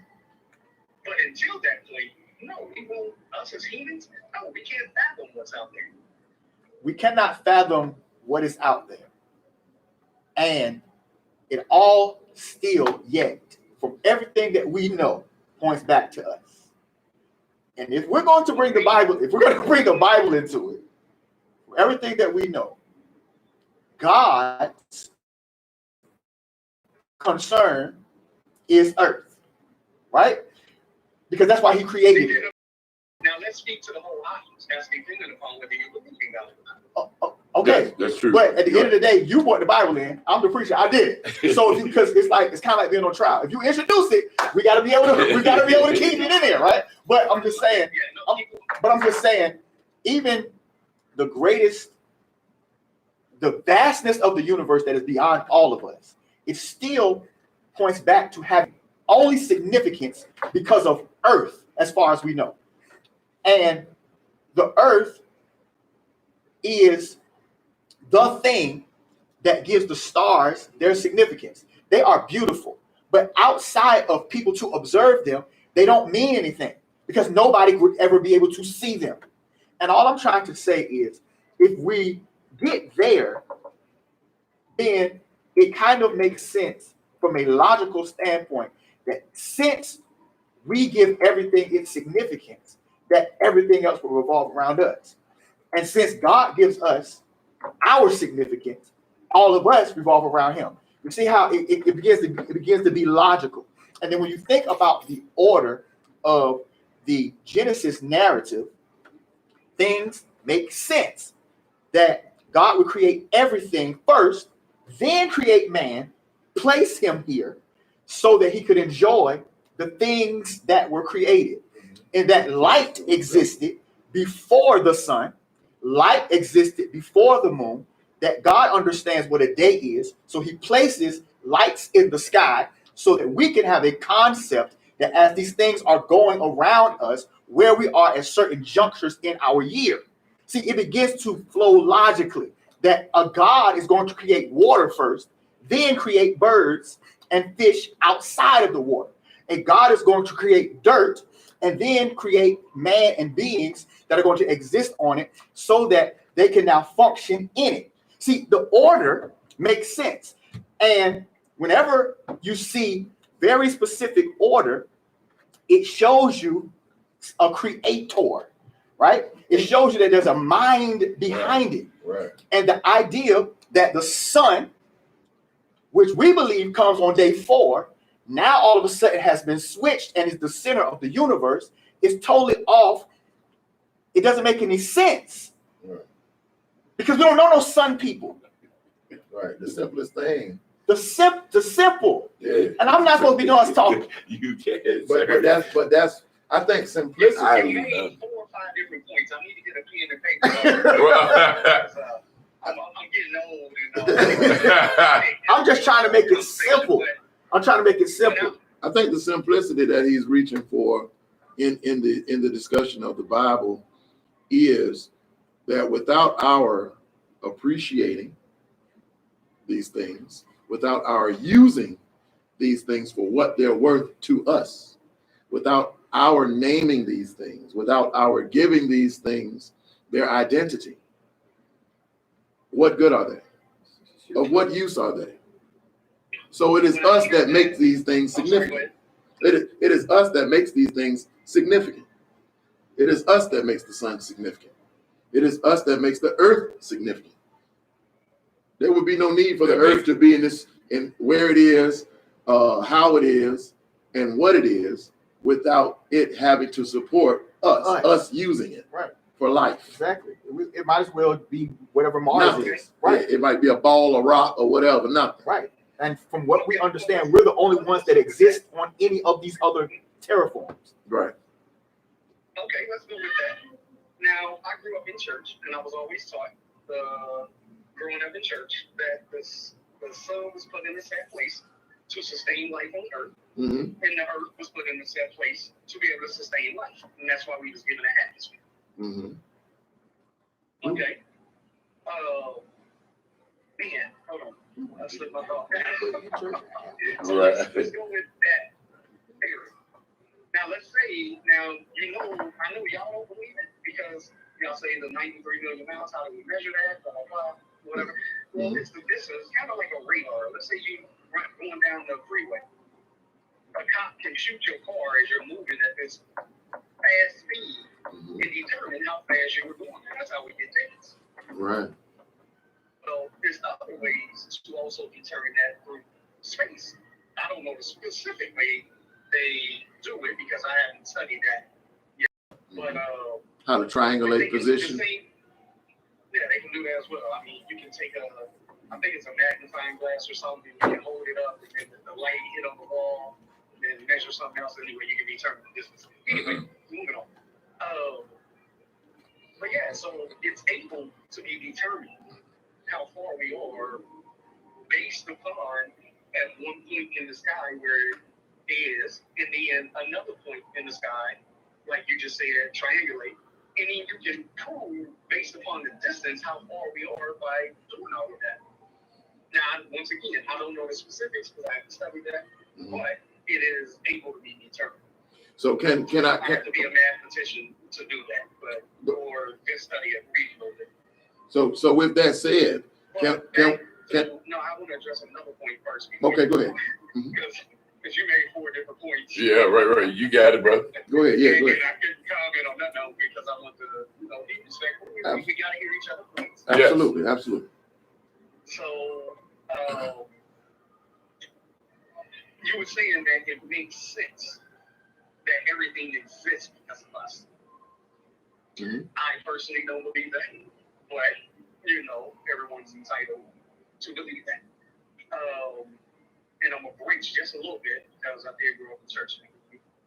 Now, the book in itself, Bible, basic instructions before leaving Earth, is a book of parables and stories to support us, to help guide us, proverbs to give us wisdom, and and so on. And everybody else to provide us wisdom through what they went to from the Old and New Testament, which is something else we can talk about another day. But so the Bible is here to help guide us before we enter heaven, if you have faith and so forth, because that's the only thing that's going to get us there. But going back to thinking that we're the center of everything, when we're nothing but an invisible COVID micro, compared to the entire universe. And to say that the Earth is the central point, which we can absolutely prove that it's not, and say the entire universe revolves around the Earth, that's crazy. How have we proven it? We on the same page, brother. Go ahead. I haven't studied in depth that I can prove that to you, but I'll do some studies before I'm on the back. All right, that'll be good. Okay. I have one question, and I have a knack for, as I'm told, getting all the information down. Karen, you're gonna like this. Getting all the information and then supposing it to one root thing to see how that one stitch connects it or unravels the whole thing. If we are not the center of it all. My brother made a point earlier about these time-lapse videos, and I've done a few of them myself. How then do we go on a journey of debunking that when it's very clearly seen any time that there are stars, you can do it every single day? And I'm agreeing. I'm trying to receive your information about us traveling through the galaxy, trailing the sun. So the sun is going approximately 600,000 miles through the Milky Way. The Milky Way is also traveling and an amount of speed, but then we are traveling revolutions around the sun, over 66,000 miles. But see what let me help you out, Emil. What he's missing, Emil, is that the distances. So you have to say the distance too. The speed and the distance. Mm-hmm. Without the distance, then we wouldn't see things as they are, like the time it takes light to travel. Mm-hmm. They're going to introduce that. Mm-hmm. They're going to introduce how far away Polaris is, mm-hmm. right? So it looks like it's sitting still in the sky, but it's really moving.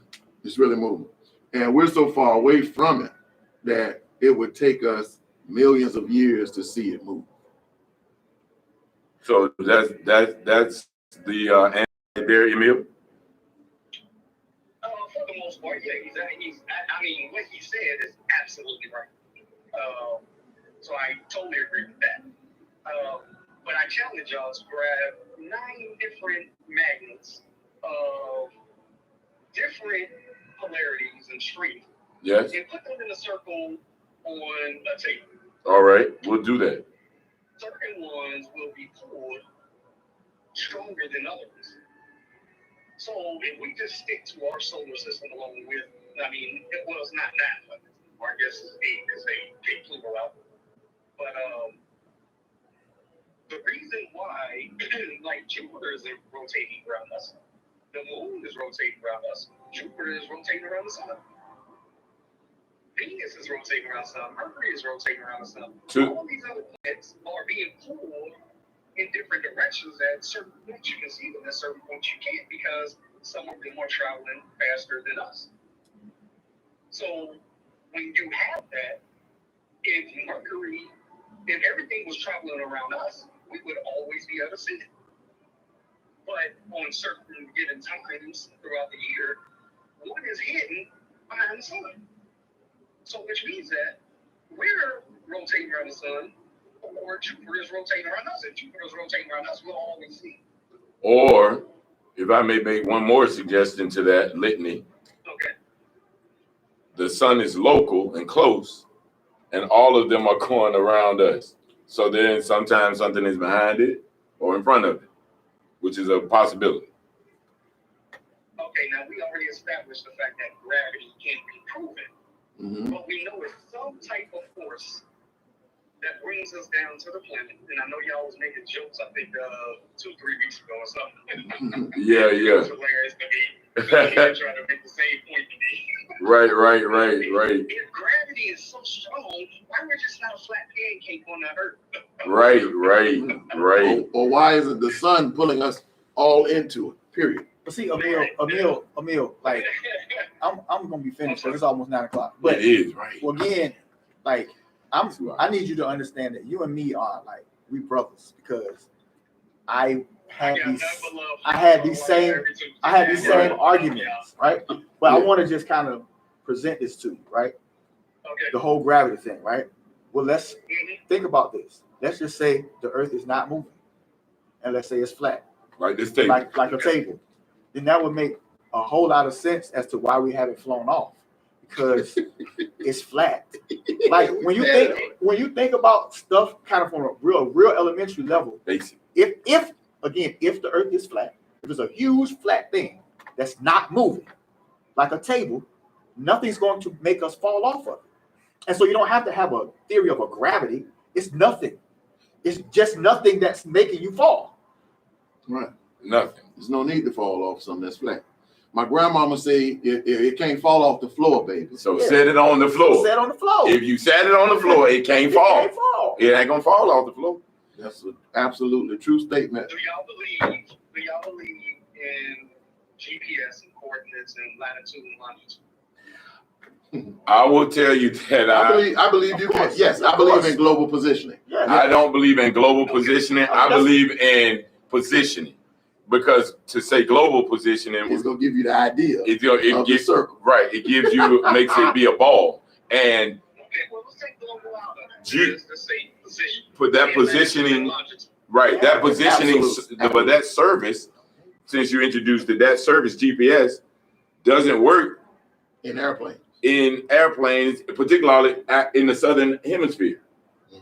According, do you really believe that? According to what they say. According to what? I think I heard y'all say this. I think last week or the week before, and I wanted to comment so bad, but y'all moved on to another topic, so I was trying to address the other topic. Well, brother, go ahead and comment right now. Because pilots don't use GPS. Pilots don't use GPS. Why is it that the pilots? Because I've traveled around the entire globe almost. Yes. Being prior military, being everything, working in different countries. Right. And everything. So I've traveled the whole planet almost. Now, why is it that a plane could take off, pilot could get to a comfortable speed that they say, we're comfortable in cruising altitude. So relaxed cruising speed, it'd be good to go. But you know, they just go on autopilot and it arrives at a destination. Why is it? Oh, that makes sense. Yeah. No, that doesn't make sense. They don't put it on autopilot to arrive at the destination. As a matter of fact, autopilot is removed before they arrive to the destination because it's manually landed. No.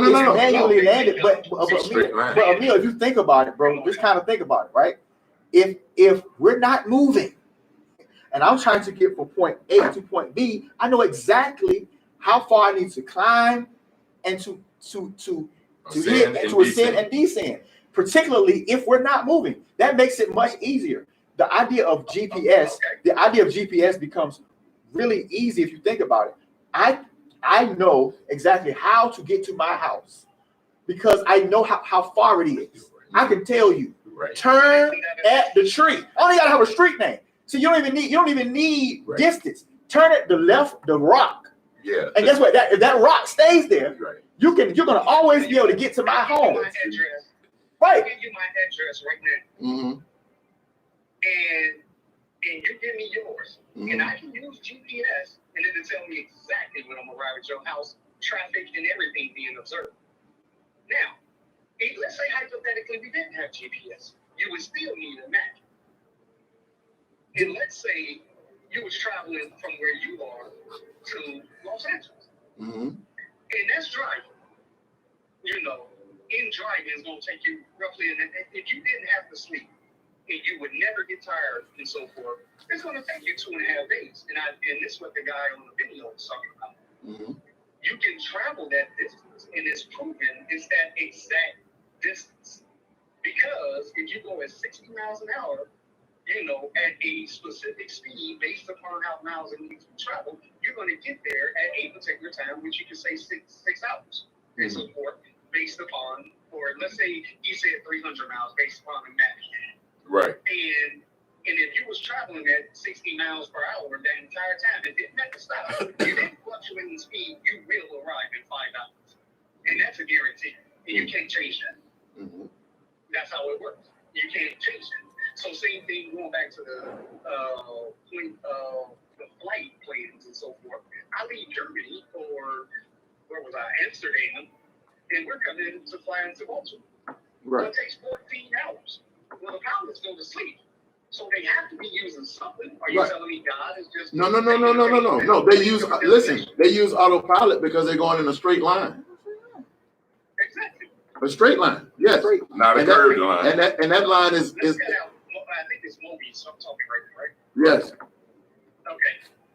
Moby. Mm-hmm. We definitely know the pilots control the takeoff and the landing. So let's get that out of the way. Correct. While they're in the air, though, for let's say hypothetically 12 of those hours, Mm-hmm. they're on autopilot. So Correct. if there's no GPS, if there's no coordinates, Mm-hmm. if there's nothing to determine this, how does the plane arrive directly? That's an Earth. Oh, hold on, my fault. It's a flat Earth. It's not spin. I'm sorry. Right. How does the plane know how to stay in a straight line for 12 hours to get there? Because nothing's moving. The Earth is not moving, so it can stay in a straight line at a level, at a flight level in flight for a straight line for a certain amount of time, according to their flight plan. Now, flight plans are made prior to takeoff. They have coordinates. Flight plan, though, what is it using to stay in a straight line? It's a map. No. It doesn't have. No, it can use the distance it is from this flat plane under it to stay in a straight line. The computers can read that. Yeah, it's not really even like. You said from a plane under? Oh, you're talking about the Earth. Correct. Flat plane under. Correct. A flat Earth. Yeah, Correct. because they don't fly with their nose down. Tilting down to for the curvature. There is And how does it know the distance from the Earth to stay at 30,000 it's not height from the flat Earth? it's not Because it's flat. And keep measuring that over and over to stay at 30,000. because the curve there's no curve. Right. Number one of the Earth. That's number one, and the Earth is not moving. And the only time it fluctuates is when they go over mountains. Gentlemen, we're going to have some fabulous conversation. Fabulous conversation. Fabulous. And I used to work on planes, so I know y'all are absolutely wrong. So I'm enjoying. I'll bring the knowledge because I haven't done it in like 23 years. I'm enjoying that you're going to do it. And research a little bit, and we have this conversation again. We can have it offline and talk a little bit. Absolutely. Make sure you research altimeters. I know all about it. So how does an altimeter know what altitude it is? How does an altimeter read the altitude of the plane? Does it use sonic? Does it use lasers? What do you use? Based upon trajectory and everything else. But once again, I haven't done that for 23 years. Okay. So I need to go back and refresh. All right, we're gonna wait on that. Gotcha. And you were in the Navy. You said yes. No. I was in the Air Force. Air Force. Oh, that's awesome. No, because the Navy has more planes. But the Navy, yeah.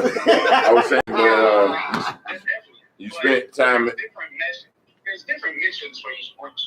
Absolutely. So, Absolutely. There is anyway, when you're doing that research. I'm sorry, go ahead. When you're doing that research, because we're gonna have to write. It is a 2 hours. To me to say this another 2 hour jump, but everybody's still here vibing with us. But listen, that when we do the research, come back with information regarding the Earth curvature ratio. We know. I'm gonna come back with more than that. But making me want to do my research now that you kind of joined me in. So now I need that. Listen, it's very important for this one thing though, because I think it can solve so many of the other things. If we have specific information regarding the curvature of the Earth, and we are supposing that it's a ball, 8 inches per mile square. That is the absolute formula of the curvature that we're given. Well, I'll say this. Saninia told me that you were some great gentlemen Yes, sir. that has strong faith. Yes. I lost my faith, and Yes. that's why I listened.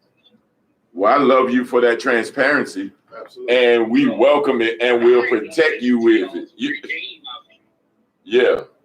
So I'm not listening to y'all just to Ain't that awesome? you guys. Hallelujah for Just that. throwing a debatable topic out there. But honestly, I just missed my faith, and Tamedia knows it. She always want to punch me in my face for it. Well, listen, you're always welcome here. And faith is free. This is a safe environment for you, and we welcome it. And you can come anytime. We love to even, like you said, have you on the couch. Show up. You're definitely gonna have, some lighthearted banter. We can talk with the cameras off too. You know what I mean? And we're gonna be all in love because we welcome that. And I love real men. I love, somebody that's very grounded. Yes. And I'm loving hearing y'all every week, so it's cool. That's awesome. Yeah, and I think we're gonna make this the wrap up music point. Emil, like we didn't really have an idea what we were going to do when we started this. Right. Correct. And it's been a walk of faith, right? We started talking about how God will do exceeding abundantly above things that we can ask of Him. And I can tell you, we haven't even discussed this. I can tell you that what's happening with you right now has made all of this worth it. All of it. All of it. From day one. From day one. And from day one. Just hearing you say that you are interested in. We're almost emotional on the day. Yeah, like you're listening to us and challenging us because you want. Brother, I'm saying you. Nah, bro. Nah, that's what this is. That's. Yeah. Nah, man. There's nothing. There is nothing more significant than that for us. Not anything. And if we are instruments that help you get there and regain your faith and reconnect and increase our own, bro, it's building the kingdom. Man. It's all worth it, brother. So yeah, I mean, every minute has been worth it. I will say this. My job or my goal is to regain my faith. Yes. My other job or goal is to teach y'all more about science. We love it. And we want to know. We'll take both. We want both of those things, brother. Yes. We'll take both. And we welcome both of those things. We'll take both. And guess what, man? We're gonna wrap it up. But you might know somebody who doesn't necessarily want to go to a traditional church, have a traditional Bible study, who might be in a similar, like, I don't really bang with that. And this is a forum that we started, but we believe that God has taken it over, and we're trying really to minister to people. Share the link, like, subscribe. We're not making no money. We're not doing this for money or popularity. We really want to minister to people. We want to dialogue. We want to connect with people. I love it. And I'm talking, to everybody. Like, yeah, this is it. Some people out there need to be reached. I lost my faith on my own accord because a brother who was a mentor towards me that was 20 years older than me. I had some challenges back in 2000, let's say and I was questioning my faith. And I told him, I was like, hey man, you know, how can I get there? And the one thing he told me was seek God first and everything else will be added to you. But in my quest of seeking God first is what actually led me in a different direction. Because of the things that were popping up on my feeds in wanting to prove it. Because I always had this question, even when I was with in the Faith Dome out there when I was living in LA, you know, under Dr. Frederick K.C. Price, you know, they always got those drop boxes. Yes. You know, so I put actually a question in there. You know, how can we prove God? I've had this question since I was like 13 years old. Right. You know, but I just follow my faith because we to not lean upon our own understanding, but you know, and so forth. But yeah, so it's been a question of mine since I was a young child. But you know, and it's still a question for me. But who knows? Like going back to what we said earlier, hey, God is just on another level. If he's, He's definitely on another level, Yeah, Emil. And another thing, Emil, if we did attribute all of this being to chaos and the traveling through the galaxies and solar system, what good is law? What good is order? What good is idealism? What good is optimism? What good is goodness and kindness? What good are they? What do they matter if we're in chaos anyway? If there's nothing to do after this, if there's nothing to do before this, what good is all of that? Why does it matter? Why should I not kill? Why should I not take it upon myself to do exactly what I feel like doing every day, every minute of every day? Because it shouldn't matter. I'll go back to one statement that was always told to me, and I used it towards all the people I brought to Christ when I was younger. And I'm gonna say this one statement. They said, "Hey, it's better to believe and there not be a God than not believe." Right. Good. That is good. That's free, definitely. But still, if we're in total chaos, why did we make laws? If we're just evolving, coming from amoebas, going into whatever, we don't know what we're going to be next. Right. Why do we bother with laws and order and homes and family and all of that? Why do we even bother? It's called right, but why have control? Don't you want to live in some semblance of control?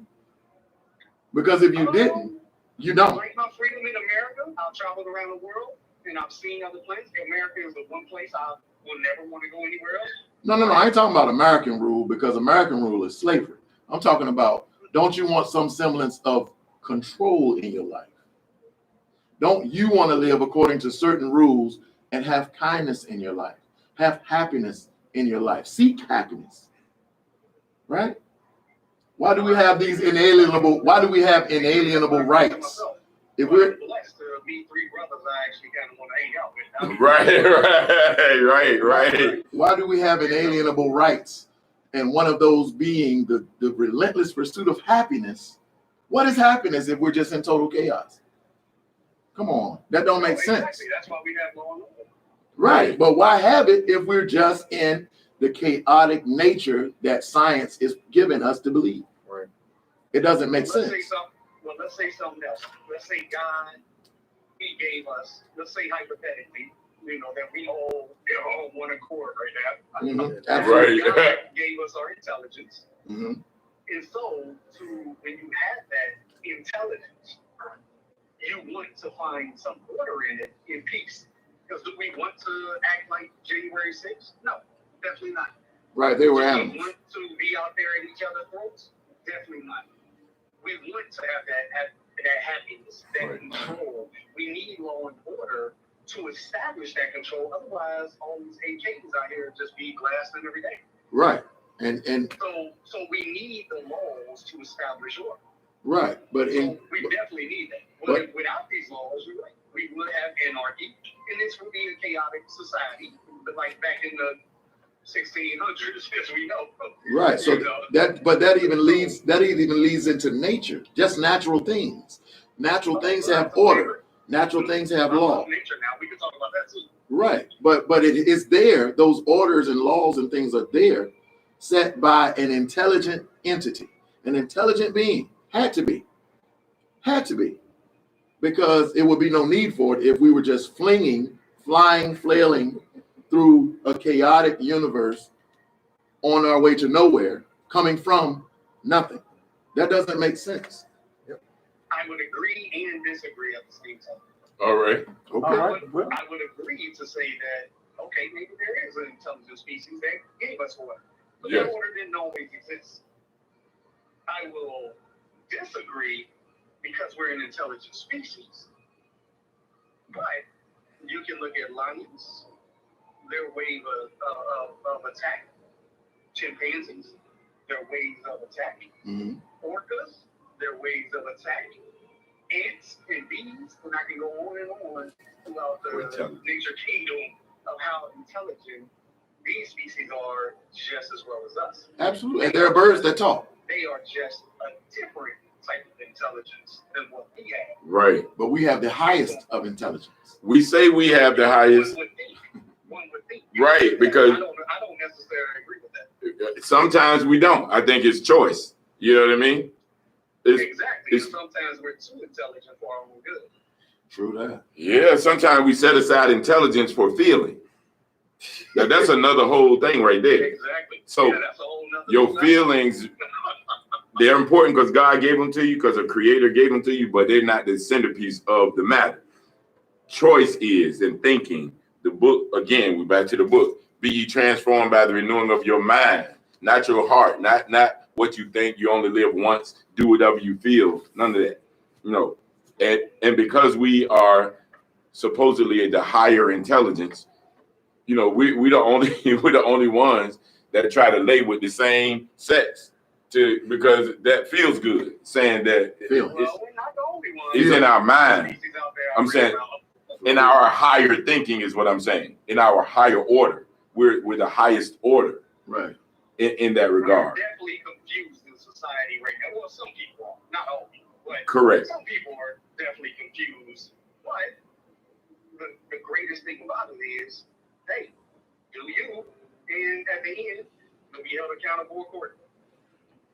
Like my brother said about the laws. You got faith, brother. Your Laws- faith is back. Right. Laws are for people. In the end, you be judged accordingly. That's what you said. I ain't saying. I know the word, but okay. it ain't there yet. But Okay. we'll see in about You keep on preaching that word like you're doing now. It'll come in there. It'll come out. Keep coming out. No, I love y'all, Man, man. We love you too, man. Hey, Y'all hey. 30 minutes ago, we Yeah. can talk all night. I was looking a second ago. This call been 53 minutes just to call. Hey, do the boom with us. Hold on. You got to say it with us. So look, we're going to wrap it up right here. We got Brother Emil on the phone. I got my main man, Pastor Joe, to my left. My other main man, my brother. And this one, my brother from another mother. This a brother from the same mama. The same daddy. This one guy right here. Moby. And we love y'all. We are here. Man, the people that stayed with us in the chat, I don't know who's there. Cooley, Sanidia, Karen, Candace, we love y'all. The people that Ashley, my sister right there. Thank you for coming. Thank you, Emil, again. Tweet somebody, text somebody, tell somebody, right? Yep. Share the link. And this conversation, we were saying that next week we were going to talk about something else. We're going to convene and see how this is going to go. Because we still got to do tithing and offerings and different. We got to talk about those things as well. So, Joe, anything you want to say? Anybody? One last word. I'm ready for the boom. Like I said, Emil, you are worth it, brother. You are worth the whole journey. And we appreciate it. And everybody here in the chat as well, you are worth it. So this has been TNT. Thank y'all for coming. God bless you. Good night. Boom! Hope y'all get that home. Thank you, Emil. We heard you. We heard you, Emil. We love you, brother. We love you. Peace. All right. Love y'all. Peace. Man, that He James. said the stuff himself. I'm like,